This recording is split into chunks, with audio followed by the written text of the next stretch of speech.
Hello everyone, welcome to learning commerce. आज independence day है। हमारे देश को आज़ाद हुए 73 इयर्स हो चुके हैं। इन 73 इयर्स में देश में बहुत कुछ बदला है। आज़ादी से पहले हमारे देश में क्या था और आज़ादी के बाद हमने देश में क्या क्या डेवलपमेंट्स किए, क्या क्या चेंजेस हुए हैं, आज मैं उसी बारे में डिस्कस करने आया हूँ। आज इस सेशन के अंदर मैं आपको इंडिपेंडेंस डे पर कोई स्पीच देने नहीं आया हूँ। हम सिर्फ ये डिस्कस करेंगे कि हम देश में जब आज़ाद हुए तो उससे पहले हमारी सिचुएशन देश के अंदर क्या थी और आज़ाद होने के बाद हमारे देश के अंदर डेवलपमेंट्स क्या क्या हुई हैं, क्या क्या चेंजेस आए हैं।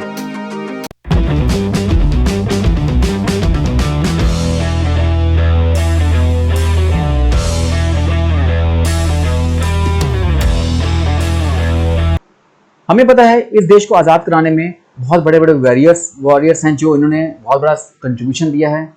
हम उनको सैल्यूट करते हैं, जिनमें महात्मा गांधी फेमस हैं, पंडित जवाहरलाल नेहरू हैं, चंद्रशेखर आज़ाद थे, सुभाष चंद्र बोस थे। बहुत सारे ऐसे बड़े बड़े नाम हैं जिन्होंने हमारे देश की आज़ादी में बहुत बड़ा कंट्रीब्यूट किया है। मैं उनके बारे में अभी आज डिस्कस करने नहीं आया हूँ। हम आज पढ़ने आए हैं, देखने आए हैं, सुनने आए हैं कि हमने देश में इस 73 ईयर्स में क्या क्या बदला है। हम देश में आज़ाद हुए, हमारे ऊपर ब्रिटिशर्स ने 200 साल के आसपास राज किया। वो लोग हमारे देश में 1757 या 1756 के आसपास देश में आए थे और 1947 में हमें यहाँ पे छोड़ के गए हैं। 190 साल उन्होंने हमारे देश पे राज किया, रूल किया। क्या क्या किया, उस दौरान क्या क्या हुआ, हम उसके बारे में आज देखने जा रहे हैं। देखो, पहले तो बात करते हैं कि उनके आने से पहले हम देखें हमारी इंडियन इकोनॉमी उनके आने से पहले क्या थी, बिफोर ब्रिटिश रूल। अगर उनके आने से पहले यानी 1757 से पहले की बात करें तो हमारी इकोनॉमी बहुत प्रॉस्परस इकोनॉमी थी। बहुत हमारे देश के बने हुआ सामान पूरे देश में, पूरे वर्ल्ड में डिस्ट्रीब्यूट होते थे, एक्सपोर्ट होते थे। हम सोने की चिड़िया कहलाए जाते थे। प्रॉस्परस इकोनॉमी थी हमारे देश की, बहुत अमीर इकोनॉमी थी। हम किसी पर डिपेंड नहीं थे, सेल्फ डिपेंडेंट इकोनॉमी थे। हाँ, एग्रेरियन इकोनॉमी थे, हम एग्रीकल्चर बेस्ड इकोनॉमीज थे, यानी कि हमारे देश के 78 से 80% लोग एग्रीकल्चर पर ही डिपेंड थे अपनी इनकम के सोर्स के लिए। हमारी हैंडीक्राफ्ट इंडस्ट्री बहुत फेमस थी। हाथ से बने हुए चीजें, चाहे वो कारपेट्स हों, खिलौने हों, कपड़े हों, हर चीज हाथ से बनी हुई चीज पूरे वर्ल्ड फेमस थी। हम पूरे वर्ल्ड में इसको एक्सपोर्ट करते थे। तो ब्रिटिश रूल के आने से पहले हमारी इकोनॉमी बहुत प्रॉस्परस थी, एग्रीकल्चरल थी, लेकिन हैंडीक्राफ्ट का बहुत बड़ा काम था देश के अंदर। लेकिन उसके बाद जब ब्रिटिशर्स आए तो उन्होंने हमारी इंडस्ट्रीज को बहुत ही सिस्टमैटिक तरीके से डी इंडस्ट्रियलाइज कर दिया। डी इंडस्ट्रियलाइजेशन का मतलब हो गया कि उन्होंने देश में से इंडस्ट्रीज जो हमारी थी, बनी बनाई थी, वो भी खत्म कर दी। देखो, होता क्या था, हम अपने देश के अंदर सामान बनाते थे, हम सेल्फ डिपेंडेंट थे। लेकिन उन्होंने जब हमारे देश पर रूल करना शुरू किया तो उन्होंने अपने देश की इंडस्ट्रीज को चलाने के लिए उन्होंने देखा कि हमारे देश में रॉ मटेरियल की कोई कमी नहीं है। तो उन्होंने देखा रॉ मटेरियल एक बहुत बड़ा सोर्स है। उन्होंने अपनी इंडस्ट्रीज देश में कॉटन से बने हुए जो कपड़ा इंडस्ट्रीज थी, उन्होंने अपने देश में चलाने के लिए हमारे देश से सारा कॉटन यहां से खरीदना शुरू किया। तो जिस कॉटन से हम यहाँ पे अपने कपड़े बनाते थे और खरीदते थे और पहनते थे, उन्होंने उस कॉटन को अपने देश में सप्लाई करवाना शुरू कर दिया। इंडिया को एक सप्लायर बना दिया रॉ मटेरियल का, जबकि उसी का हम फिनिश गुड्स बनाते थे। फिर उन्होंने देखा कि यहाँ पर मार्केट बहुत बड़ी है, कस्टमर्स बहुत हैं, पॉपुलेशन बहुत है। तो उन्होंने मार्केट देखी कि इंडिया के अंदर फिनिश गुड्स को बेचने के लिए समस्या भी नहीं होगी, मार्केट बहुत बड़ी है। तो उन्होंने हमें एक मार्केट कंज्यूमर्स बना दिया फिनिश गुड्स का। यानी जो चीजें अपने देश में बनाते थे वो चीजें अब हम ब्रिटेन के बने हुए यूज कर रहे हैं। हम अपने देश में रॉ मटेरियल से फिनिश गुड्स बना रहे थे, उन्होंने हमारे देश के रॉ मटेरियल खरीदना शुरू कर दिया, यानी हमें बना दिया एक्सपोर्टर ऑफ रॉ मटेरियल और इंपोर्टर बना दिया फिनिश गुड्स का। उल्टी कहानी शुरू कर दी। ये क्यों किया? क्योंकि उनको अपने देश की इंडस्ट्रीज को प्रमोट करना था, चलाना था। उनको अपने देश की इंडस्ट्रीज के लिए रॉ मटेरियल चाहिए था, वो इंडिया से मिल गया, और वही सामान बेचने की जगह चाहिए थी, वो इंडिया मिल गई इनको। तो साफ बात है, उन्होंने इंडिया को एक्सपोर्टर बना दिया रॉ मटेरियल का और फिनिश गुड्स का इंपोर्टर बना दिया। तो इस तरीके से हमारे देश के अंदर इंडस्ट्रीज खत्म करने के लिए साथ साथ उन्होंने हमारे जो हैंडीक्राफ्ट सिस्टम था ना, वो भी खत्म कर दिया। हाथ से बनी हुई चीजों के लिए जो हमारे पूरे वर्ल्ड में एक्सपोर्ट होता था, वो उन्होंने खत्म कर दिया। कैसे? उन्होंने क्या किया, हमारे हैंडीक्राफ्ट इंडस्ट्रीज पर जो वर्ल्ड में सामान जाता था उस पर बहुत बड़ा टैक्स लगा दिया और ब्रिटेन से आने वालों पर टैक्स फ्री कर दिया। तो जब ब्रिटेन से आने वाला सामान सारा फ्री हो गया और इंडिया से जाने वाला सामान महंगा हो गया टैक्स की वजह से, टैरिफ की वजह से, तो हम लोग अपना हैंडीक्राफ्ट बना हुआ सामान विदेशों में बेच नहीं पा रहे थे और वहां से सामान बन के जो आ रहा था वो फाइन क्वालिटी का बन के आ रहा था, वो खरीदना शुरू कर दिया। तो हमारा हैंडीक्राफ्ट सिस्टम भी पूरा खत्म कर दिया। उसके बाद अगर फॉरेन ट्रेड की बात करें ना, तो फॉरेन ट्रेड उस वक्त हमारा, हम तो बहुत एक्सपोर्ट करते थे वर्ल्ड इंडस्ट्रीज पूरे वर्ल्ड के अंदर, लेकिन उन्होंने क्या किया, जैसे बताया, हमें प्राइमरी प्रोडक्ट्स का यानी रॉ मटेरियल का तो बना दिया एक्सपोर्टर और फिनिश गुड्स का बना दिया इंपोर्टर। उल्टी कहानी कर दी और फॉरेन ट्रेड उल्टा कर दिया। हम इतना एक्सपोर्ट क्या कर रहे थे, फिनिश गुड्स का नहीं, हम प्राइमरी प्रोडक्ट्स का एक्सपोर्ट कर रहे हैं और फिनिश गुड्स का इंपोर्ट कर रहे हैं। और पूरा कंट्रोल रख लिया पूरे फॉरेन ट्रेड का ब्रिटिश रूल, यानी सारा सामान ब्रिटेन में जा रहा है, ब्रिटेन से आ रहा है। 50% 60% से ऊपर का सारा बिजनेस एक्सपोर्ट इंपोर्ट का ब्रिटेन के थ्रू हो रहा था। अब ये देखो ना कहानी क्या है कि क्या सिचुएशन थी हम आजादी से पहले नहीं, उनके आने से पहले, लेकिन आजादी से पहले उन्होंने हमारा क्या हाल कर दिया था। और ड्रेन यानी कि हमारा सारा पैसा, हम लोग सोने की चिड़िया कहलाए जाते थे, वो सोने की चिड़िया सारी खत्म कर दी उन्होंने, सब कुछ खत्म कर दिया। अब सोचो, एक एग्जांपल सोचो, हमारे देश से इतना बड़ा एक्सपोर्ट हो रहा है, अगर ब्रिटेन में हो रहा है तो ब्रिटेन से सामान आना चाहिए ना, फॉरेन करेंसी आनी चाहिए, बहुत पैसा आना चाहिए, पर पैसा नहीं आ रहा। क्यों? क्योंकि वो कह रहे थे हमारे देश पर रूल कर रहे हैं, तो उसको पैसा खर्च करने के लिए पैसा कहां से आएगा, तो वो हमारे देश में पैसा वापस भेजते ही नहीं थे। फिर साथ ही साथ वो लड़ाइयां लड़ते थे अगर अलग अलग कंट्री से उस वक्त, तो वो सारा पैसा वहां खर्च कर देते थे। मतलब सारा इंडियन वेल्थ अपना उन्होंने हमारा बहा दिया, खत्म कर दिया, बेकार कर दिया। तो हमें सोने चिड़िया से एक स्टैग्नेंट इकोनॉमी, एक बैकवर्ड इकोनॉमी बनाकर छोड़ के चले गए। लेकिन ब्रिटिशर्स ने जाने से पहले कुछ पॉजिटिव चीजें भी करके गए। क्या कर गए? हम लोगों को कम से कम फूड ग्रेन की प्रोडक्शन में सेल्फ सफिशिएंट बना गए। अब हम लोग, उस वक्त सिचुएशन ऐसी आ गई थी आजादी से पहले, हम लोग सेल्फ सफिशिएंट बन गए प्रोडक्शन ऑफ फूड ग्रेन्स में। हमें कंपटीशन करना सिखा दिया कि कैसे कंपटीशन करते हैं। सबसे बड़ी डेवलपमेंट जो की ना, रेलवेज की। रेलवेज उन्होंने डेवलप जरूर किया, वो अपने फायदे के लिए किया था, लेकिन हाँ, उसके बाद हमने नेटवर्क बिछाकर पूरे आजादी से लेकर अब तक 73 सालों में बहुत रेलवेज की डेवलपमेंट की है, बड़े बड़े नेटवर्क बना दिए हैं और अब तो बुलेट ट्रेन की तरफ भी जा रहे हैं हम लोग। तो रेलवेज में हमने उनसे बहुत कुछ सीखा, वो शुरुआत कर गए, उस नेटवर्क को हमने पूरे देश में फैलाया। इंग्लिश लैंग्वेज सिखा गए। आज देखो हर आदमी की जुबान पर इंग्लिश लैंग्वेज है। हम पॉजिटिव बात भी कर रहे हैं ना, ब्रिटिशर्स ने बहुत कुछ किया हमारे 190 सालों में रूल के अंदर, पर हम लोगों को इंग्लिश सिखा गए। आज हम लोग हर बात, हर चीज इंग्लिश लैंग्वेज में करते हैं। उनके आने से पहले हम लोग सोने चांदी के सिक्कों में एक्सचेंज किया करते थे, लेकिन वो हमारे देश को मॉनेटरी इकोनॉमी, रुपी वाली इकोनॉमी यानी कि मनी वाली इकोनॉमी बना के छोड़ के गए और हमें देश चलाना सिखा गए। ये कुछ पॉजिटिव चीजें उन ब्रिटिशर्स ने की थी, लेकिन जो भी किया ना, किया उन्होंने अपने फायदे के लिए था। हमारे लिए तो एक रास्ता दिखा गए कि हम आगे आजादी के बाद क्या करें। अब महात्मा गांधी हो, सुभाष चंद्र बोस हो या नेहरू जी हो, इन सब ने लड़ाइयां लड़ी देश के अंदर। अब ये इन्होंने तो बाद में किया, बहुत सारे और वॉरियर्स थे, बहुत सारे लोगों ने देश की आजादी में कंट्रीब्यूट किया और हम लोग 1947 15 अगस्त को आजाद कर दिए गए। अब वो आजाद तो हो गए। आजाद होने के बाद हमने देखा कि अब देश को डेवलपमेंट रास्ते पे ले जाना है। डेवलपमेंट रास्तों के लिए हमने इकोनॉमिक प्लानिंग शुरू की। इकोनॉमिक प्लानिंग का मतलब क्या है कि हम अपने देश के अंदर प्लान्स बना रहे हैं कि आगे फ्यूचर में एग्रीकल्चर के लिए, इंडस्ट्री के लिए, फॉरेन ट्रेड के लिए, बेसिक इंडस्ट्रीज के लिए क्या क्या करना चाहिए। हमने 5 ईयर प्लान बनाने शुरू किए। 1950 में हमने एक प्लानिंग कमीशन एस्टेब्लिश किया। प्लानिंग कमीशन, उसके चेयरमैन जो थे ना, वो थे प्रोफेसर मेहलोनोबिस। ये मेहलोनोबिस के चेयरमैनशिप के अंदर हमने प्लानिंग कमीशन को किया और 1951 में हमने अपना फर्स्ट 5 ईयर प्लान डेवलप किया। इस फर्स्ट 5 ईयर प्लान के अंदर, उसके बाद आने वाले हर 5 ईयर प्लान के अंदर हमारे कुछ मेन ऑब्जेक्टिव्स थे जो बेसिक गोल्स थे। हम चाहते थे ग्रोथ हो, जीडीपी की ग्रोथ हमारे लिए बेसिक गोल्स थे कि देश में जीडीपी ग्रोथ बढ़े। जीडीपी की ग्रोथ बढ़ना सबसे बड़ा मकसद था। हम चाहते देश के मॉडर्नाइजेशन हो, ट्रेडिशनल आउटलुक, ट्रेडिशनल इंडस्ट्रीज को छोड़कर हमें मॉडर्नाइजेशन चाहिए थी।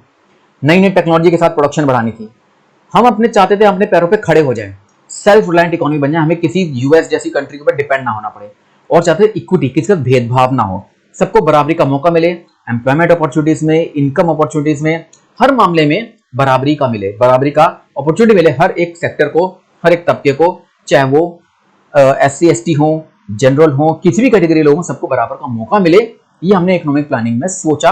हर 5 प्लान 1951 के बाद हर एक प्लान के अंदर ये हमारे ऑब्जेक्टिव थे, हमारे गोल्स थे जो हम अचीव करना चाहते थे जब वो छोड़ के गए, देश को आजाद करके गए। तो अभी पहले हमने पढ़ा था कि देश में आजादी से पहले हमारी सिचुएशन क्या थी और उनके आने से पहले क्या सिचुएशन थी और आजादी से पहले वो क्या छोड़ के गए थे। अब आजादी के बाद, इंडिपेंडेंस के बाद हमने क्या क्या किया उसके बारे में देख रहे हैं हम। उस वक्त हमने जब आजादी शुरू की 1947 के बाद, हमारे पास एग्रीकल्चर में बहुत बड़ी समस्याएं थी। प्रोडक्टिविटी बहुत कम थी, रेनफॉल पर डिपेंड रहते थे क्योंकि मानसून पर डिपेंड रहेगा, मानसून अच्छा तो आउटपुट अच्छा, मानसून बेकार तो आउटपुट खराब। और सारे जो फार्मर्स है ना वो सबसिस्टेंस फार्मिंग करते थे, यानी कि अपने लिए एक खेत पर आलू उगाए और खुद ही खा गए, यानी कि मार्केट में बेचने के लिए जाते थे। ये समस्या थी, तो इतना बड़ा आउटपुट बनता ही नहीं था देश के अंदर क्योंकि उनके पास चीजें, रिसोर्सेज अवेलेबल नहीं थे। टेक्नोलॉजी हमारी पुरानी थी, अनएम्प्लॉयमेंट बहुत फैली हुई थी देश के अंदर, और जो लैंडलॉर्ड सिस्टम वो खड़ा करके गए थे ना, वो लैंडलॉर्ड टेनेंट के बीच में समस्या बहुत बड़ी थी। यानी कि लैंडलॉर्ड टेनेंट से, यानी कि फार्मर से किराया तो ले रहा है पर डेवलपमेंट, जमीन की डेवलपमेंट करने के लिए कुछ करता नहीं था। तो आजादी के बाद हमें इन सब चीजों को ठीक करना था। एग्रीकल्चर में समस्याएं थी और जब तक एग्रीकल्चर को ठीक नहीं करते तब तक हम अपने देश में इंप्रूवमेंट या वेलफेयर या ग्रोथ से सोच ही नहीं सकते। तो हमने एग्रीकल्चर सेक्टर की ग्रोथ के लिए कुछ पॉलिसीज बनाई, हमने लैंड रिफॉर्म्स किए। जिन जमींदारों के पास बड़ी बड़ी जमीनें थी वो जमीनें उनसे लेकर एक लिमिट लगा दी कि लैंड सीलिंग कर दी हमने कि एक लिमिट से ऊपर किसी भी जमींदार के पास जमीन नहीं होनी चाहिए। अगर किसी के पास एक लिमिट से ऊपर होगी वो लेकर सरकार को जब्त कर लेगी और फिर फार्मर्स को डिस्ट्रीब्यूट कर देगी जो फार्मर्स एक्चुअल में उस पर खेतीबाड़ी कर रहे हैं। तो जो बीच में बिचौलिए थे उसको खत्म करने का प्लान किया गया इस पूरी स्कीम्स के अंदर में। रेंट रेगुलेट किया गया कि एक लिमिट से ऊपर रेंट होना ही नहीं चाहिए, और लैंड को कंसोलिडेट किया गया। किसी के पास छोटी जमीन है, किसी की जमीन कहीं और पड़ी है, उनको कंसोलिडेशन करके एक बहुत बड़े सुधार किए गए। इस आजादी के बाद हमने इस प्लानिंग के अंदर जो हमने सब कुछ किया, और सबसे बड़ा काम ग्रीन रेवोल्यूशन का हुआ। इस पर अभी बताता हूं ग्रीन रेवोल्यूशन होता क्या है, ठीक है ना। तो ये हमारे पास एग्रीकल्चर सेक्टर में बहुत बड़ी ग्रोथ की हमने पॉलिसीज बनाई थी, कुछ तरीके बनाए गवर्नमेंट ने किस तरीके से एग्रीकल्चर में सुधार किया जा सकता है। अब वही बात करते हैं ग्रीन रेवोल्यूशन की। देखो इंडिपेंडेंस के टाइम पर हमारे 75% पॉपुलेशन जो ना एग्रीकल्चर पर डिपेंड थी और फार्मर्स मौसम पर डिपेंड होते थे अपने आउटपुट के लिए। तब गवर्नमेंट ने स्टेप उठाया ग्रीन रेवोल्यूशन का। ग्रीन रेवोल्यूशन में क्या था, हमें high yielding variety of seeds का यूज करना शुरू किया, यानी ऐसे बीज जिसमें बहुत बड़ा आउटपुट बना सकते हैं। तो वो आउटपुट निकल के आ सकता था, लेकिन उसके H1 सीड्स के साथ साथ पानी का साधन, सिंचाई का साधन उनको मिलना चाहिए, फर्टिलाइजर्स हो, पेस्टिसाइड्स हो, इंसेक्टिसाइड्स हो, इन सब का मदद, इन सबको अगर कॉम्बिनेशन करके बनाया जाए तो फूड ग्रेन की प्रोडक्शन हमारी बहुत तेजी से कई गुना बढ़ी, और हमें उसको नाम दिया ग्रीन रेवोल्यूशन, मतलब हरित क्रांति का। शुरू में तो ये जो ग्रीन रेवोल्यूशन हुआ ना, ये प्रोडक्शन बढ़ी वो कुछ ही स्टेट्स में, पंजाब, आंध्र प्रदेश, तमिलनाडु जैसे स्टेट्स में बढ़ी, और वो भी सिर्फ वीट या फिर राइस वाले एरियाज के अंदर। लेकिन बाद में धीरे धीरे करके इस टेक्नोलॉजी को पूरे वर्ल्ड में फैलाया गया। तो ग्रीन रेवोल्यूशन को हमने 2 स्टेजेस में देखा। फिर हमारे पास एग्रीकल्चर के बाद इंडस्ट्रीज की तरफ रुख आया। अलग अलग प्लान्स के अंदर हमारी इंडस्ट्रियल पॉलिसी 1956 की बहुत इंपॉर्टेंट पॉलिसी थी। उस पॉलिसी के अंदर हमने क्या किया, अपनी इंडस्ट्रीज को 3 कैटेगरीज में डिवाइड कर दिया। 17 ऐसी इंडस्ट्रीज उस वक्त इंक्लूड की गई जो सिर्फ और सिर्फ सरकार के हाथ में रहेंगी, जिसमें हैवी इंडस्ट्रीज, परमाणु बम वाली एनर्जी, हथियार, वेपन्स, ऑयल, रेलवे, शिपिंग जैसी इंडस्ट्रीज गवर्नमेंट ने अपने हाथ में रखी। 12 ऐसी इंडस्ट्रीज थी जो शेड्यूल बी यानी कि सेकंड कैटेगरी में डाली गई, जिसमें प्राइवेट सेक्टर को अलाउ किया गया, लेकिन उसमें गवर्नमेंट की इंटरवेंशन रहेगी, गवर्नमेंट लाइसेंसिंग सिस्टम के थ्रू काम करेगी।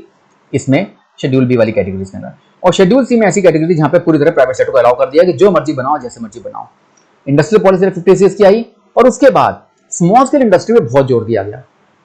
स्मॉल स्केल इंडस्ट्री वो थी उस वक्त जहां पे मिनिमम मैक्सिमम लिमिट जो 5 लाख की होनी चाहिए थी, वो लिमिट 1 करोड़ कर देगी, और आज के टाइम पर मैं कहूंगा आज बिल्कुल लेटेस्ट टाइम पर इस लिमिट को 5 करोड़ कर दिया गया है।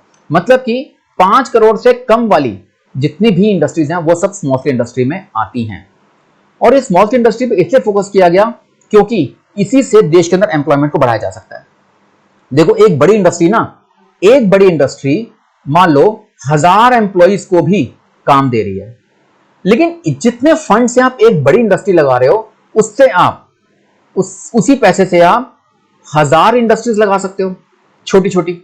1000 इंडस्ट्रीज अगर 20-20 वर्कर्स भी करे ना, तो 20,000 वर्कर्स यानी कि इससे 20 गुना ज्यादा एम्प्लॉइज काम कर सकते हैं या एम्प्लॉयमेंट दी जा सकती है। एम्प्लॉयमेंट जनरेशन में बहुत बड़ा स्कोप था स्मॉल स्केल इंडस्ट्री। इसको प्रोटेक्शन देनी जरूरी थी बड़ी फर्म से या फिर फॉरेन फर्म से।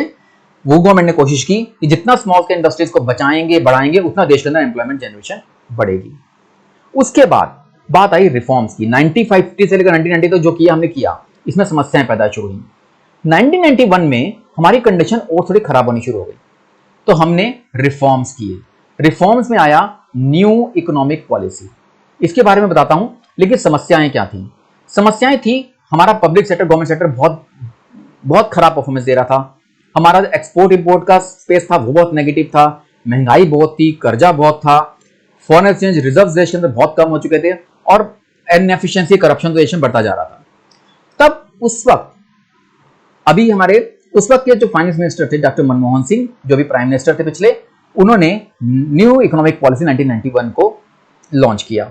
इसके अंदर 3 मेन पॉलिसीज थी जिसको LPG के नाम से जानते हैं, मतलब लिबरलाइजेशन, प्राइवेटाइजेशन और ग्लोबलाइजेशन। इन तीनों को फोकस करते हुए देश के अंदर एक बहुत बड़ा चेंज लाया गया। सबसे पहले लिबरलाइजेशन की बात करूं तो लिबरलाइजेशन के अंदर क्या था, जो हमने अभी तक रेस्ट्रिक्शंस लगा रखी थी इंडस्ट्रीज के ऊपर, सारी हटा दी गई। सारी जितनी भी किसी को फर्म लगानी है, पैसा लगाना है, पहले लाइसेंस लेना पड़ता था, वो एंट्री और ग्रोथ रेस्ट्रिक्शन सारी हटा ली प्राइवेट सेक्टर के ऊपर से। इस तरीके से उनको आजादी दे दी काम करने की। गवर्नमेंट कंट्रोल हटा लिए सारे प्राइवेट सेक्टर के ऊपर और उनको ज्यादा आजादी दी ताकि वो लोग इन्वेस्ट कर सकें और ज्यादा कॉम्पिटिटिव बन सकें। इसमें से पहले इंडस्ट्रियल सेक्टर में रिफॉर्म्स किए कि इंडस्ट्रीज को लाइसेंसिंग फ्री कर दिया गया, अब वो आजादी से काम कर सकते थे।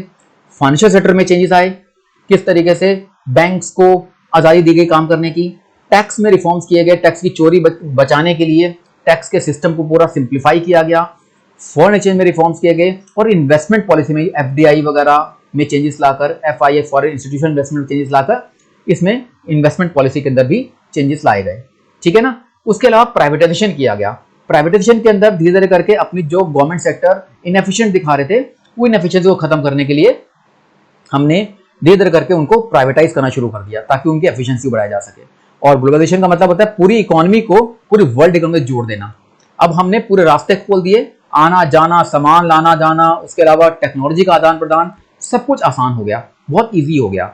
ये उस वक्त डॉक्टर मनमोहन सिंह ने पॉलिसी बनाई, वो आज तक हम उसको फॉलो करते चले जा रहे हैं। ठीक है ना। तो मैंने आपको अभी बताया कि ब्रिटिशर्स के आने से पहले सिचुएशन क्या थी, ब्रिटिशर्स ने 190 साल राज किया, उस वक्त सिचुएशन क्या छोड़ के गए हमारे लिए, फिर 1950 से 1990 के बीच में हम लोगों ने क्या क्या चेंजेस किए और फिर 91 के बाद हमने क्या किया। और अब आज प्राइम मिनिस्टर जो चेंजेस कर रहे हैं देश के अंदर, वो आगे आने वाली हमारी हिस्ट्री में लिखा जाएगा। ठीक है ना। तो मैंने आपको बताया कल इंडिपेंडेंस डे है, इसको पूरा एंजॉय करो। पेंडेमिक है, महामारी इस वक्त कोरोना की फैली हुई है, घर पे बैठो और पूरी तरीके से देश को आजादी जो मिली है उसको एंजॉय करो, पर घर बैठ के करो। Okay, stay healthy, stay focused. और अपनी अगर जो स्टूडेंट्स हैं वो एजुकेशन अपना पूरा फोकस दें, क्योंकि एक टाइम है इस वक्त अपने आप को आगे धीरे धीरे ले जाने का। आप पूरी तरीके से एंजॉय कीजिए इंडिपेंडेंस डे को। I will be with you with some more videos in the near future. Okay, तो ये इंडिपेंडेंस डे 73rd हमारा इंडिपेंडेंस डे है, 73 साल हो गए हैं। तो इस आज़ादी को पूरा खुल के मनाइए। तो ये मैं कोई इंडिपेंडेंस डे की स्पीच नहीं दे रहा हूँ, सिर्फ मैं आपको बताना चाहता था कि देश में क्या क्या चेंजेस हुए हैं, हमें आज़ादी मिली है इतने प्रयासों के बाद, इतने एफर्ट्स के बाद, तो उसको खत्म मत होने दो, खराब मत होने दो। पूरी तरीके से भाईचारा बनाओ, हर एक के साथ मिलकर रहो। ये जाति वाति, पूरा जो धर्म का भेद है, डिफरेंसेस जो है वो सब खत्म करो। ठीक है ना। ये देश में आज़ादी मिली है बहुत एफर्ट्स के बाद, तो इस पूरे के पूरे आज़ादी को आप अपने घर में पूरे एंजॉय, पूरा अच्छे तरीके से फ्रीडम को मनाओ। ओके, तो stay focused, stay healthy and stay at home. Thank you. Goodbye once again.